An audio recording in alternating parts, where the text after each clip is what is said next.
This week I want to look at a prayer that Jesus prayed right before his death on the cross. And I believe it's a particularly relevant prayer that reveals the heart of God and what God's desire is for this world. And it's also particularly relevant for the season that we're in as a nation. You've probably heard about the recent death of George Floyd. Maybe you've seen the video and been horrified by that.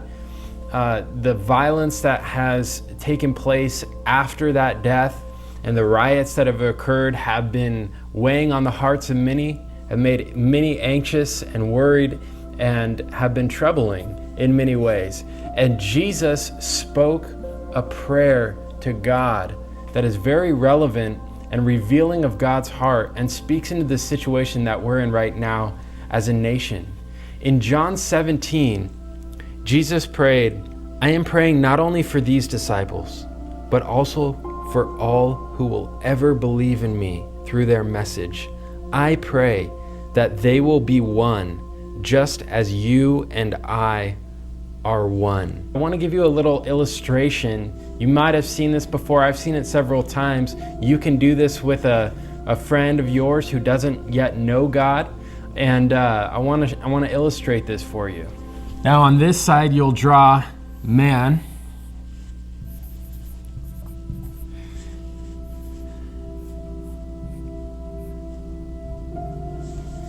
Now the Bible says, don't be jealous, so don't be jealous of my artistic skills.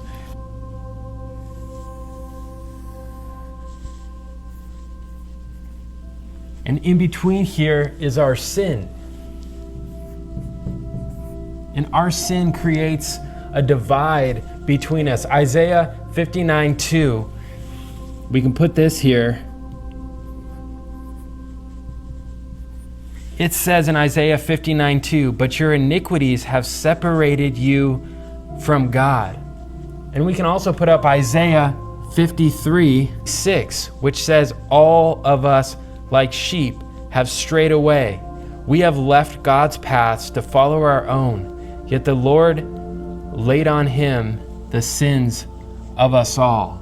And so we have God over here and we have man over here, and there's a gap because of sin. Our sin has separated us from a holy God. And so how are we going to bridge the divide between us and God? You know, this gap right here, this sin, this is the reason why many in the world don't believe that God exists. They don't believe that God is in the picture because our sin separates us from God. And so we don't sense his presence. We don't feel like he's real a lot of the time. We're cut off from God. We're separated from him because of our sin, because of our unrighteousness. And so after this life, in eternity, we're going to stand before a holy God, and he's going to judge us according to his righteous standards, not according to our standards, but according to his righteous standards. And he's going to ask us how we've behaved in life. He's going to ask us if we measure up. First of all, he's already going to know if we do or not, but picture him asking us, how are we going to respond? We might be able to jump over to here. You might think I'm really strong. I'm pretty good. Maybe I'm a little bit better than Hitler or something. Maybe you're a lot better than Hitler. Let's hope. But maybe you can jump farther than the next guy. But let's picture that here is Earth and here is the moon, let's just say.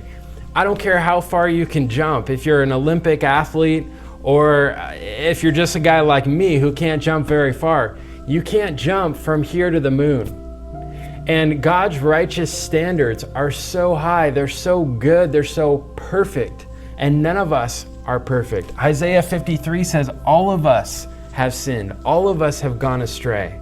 All of us have wandered from God's path.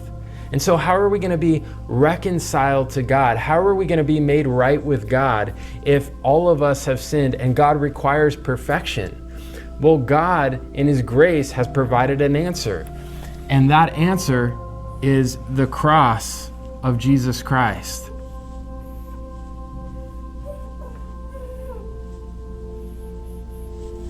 Once again, don't be jealous of my artistic skills.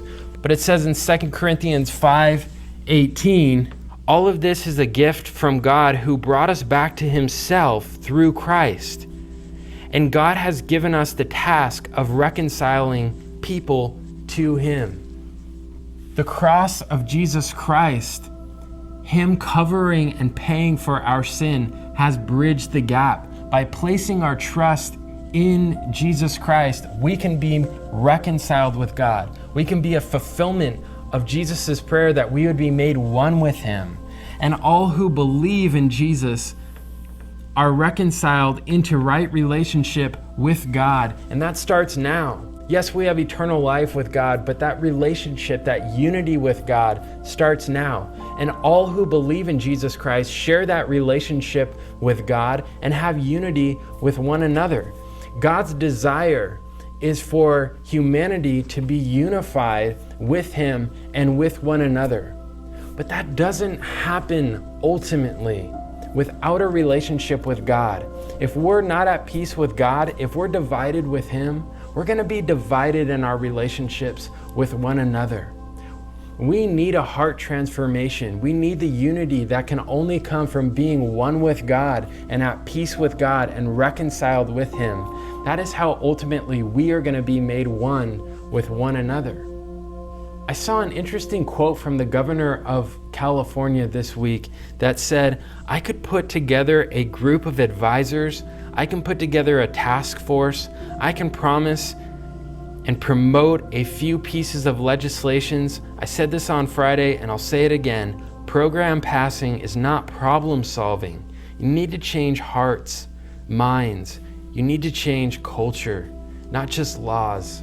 The governor recognized that putting legislation forth, although that is a part of the solution, it's not ultimately the solution. Now, he didn't say this in a Christian context, but if you're reading the Bible, you know that this statement has truth in it, because the Bible has said for thousands of years, humanity needs a change of heart. Humanity needs a heart transplant.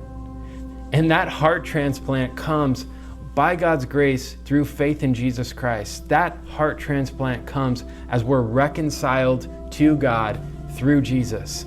And he's given us the mission. God has given us the mission to reconcile others to him by proclaiming the good news that Jesus saves, that we can be brought back into harmony, into peace, into oneness with our Creator, with God. And we can also be brought back into peace, harmony with one another as our hearts are transformed through being in a relationship with God. That is ultimately the answer. We as Christians also need to stand up for justice, but we need to do so peaceably, and we need to do so in love, and we need to do so in goodness. I came across a great quote that I heard a pastor share from Coach Dungy. Coach Tony Dungy coached in the NFL for many years, was a 2-time Super Bowl coach, and he's a great leader and a Christian man. And I want to read this quote to you from him, talking about our present situation in America. He says, America is in a very sad place today. We have seen a man die senselessly at the hands of the very people who are supposed to be protecting our citizens. We have seen people protest this death by destroying the property and the dreams of people in their own community, the very people they are protesting for. We have many people pointing fingers of blame, painting the opposite side with a broad brush. We have anger and bitterness winning out over logic and reason. We have distrust and prejudice winning out over love and respect. What happened to George Floyd was inexcusable, and it should never happen.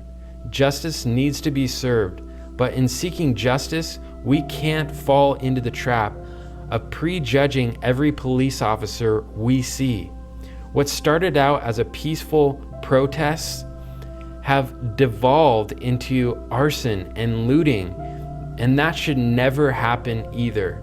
Yes, there should be protest, but we do not have license to perform criminal acts because we are angry. Today, we are a divided country. We're divided racially, politically, and socioeconomically, And Satan is laughing at us because this is exactly what he wants. Dysfunction, mistrust, and hatred help his kingdom flourish. Well, what is the answer then? I believe it has to start with those of us who claim to be Christians. We have to come to the forefront and demonstrate the qualities of the one we claim to follow, Jesus Christ. We can't be silent. As Dr. King said many years ago, injustice anywhere is a threat to justice everywhere. But we can't go forward with judgmental, bitter spirits. We need to be proactive, but do it in the spirit of trying to help make things better. And it can't just be the African American churches. It has to be all churches taking a stand and saying, we are going to be on the forefront of meaningful dialogue and meaningful change. We have to be willing to speak the truth in love, but we have to recognize that we are not fighting against other people. We are fighting against Satan and his kingdom of spiritual darkness. In the words of the Apostle Paul, do not be overcome by evil, but overcome evil with good. Guys, it is tough to see sometimes, but the real battle is not against one another. It is against the enemy of God, Satan, who tempted us to sin to begin with. And that sin brought disunity not only with God, but disharmony with one another. This is where the battle really is. It's sin. And we need to be reconciled with God and have our hearts transformed. And from that place of humility and grace and love, reach out to others in love. Be humble. Care about others, not just our own selfish comfort, but the well-being of all people. That's the heart of God. He desires us to be one with him and one with one another, but we have to have the problem of sin dealt with in our hearts. We need our hearts transformed and changed, and that only comes ultimately by being reconciled with God. I encourage you to join with Jesus in praying for unity. Pray for our unity with God and pray for our unity with one another. This is not a time to point fingers, to really pull out statistics or blame other people. This is a time to be humble, to listen, to love.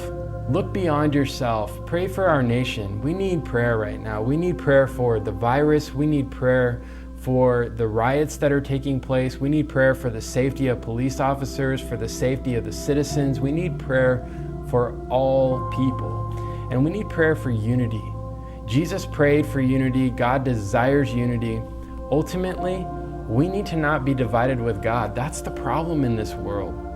Ultimately, we're disconnected from God and we need reconciliation with God. And it's only a right relationship with God and the heart transformation that comes from that is going to make us truly unified with God and truly unified with one another.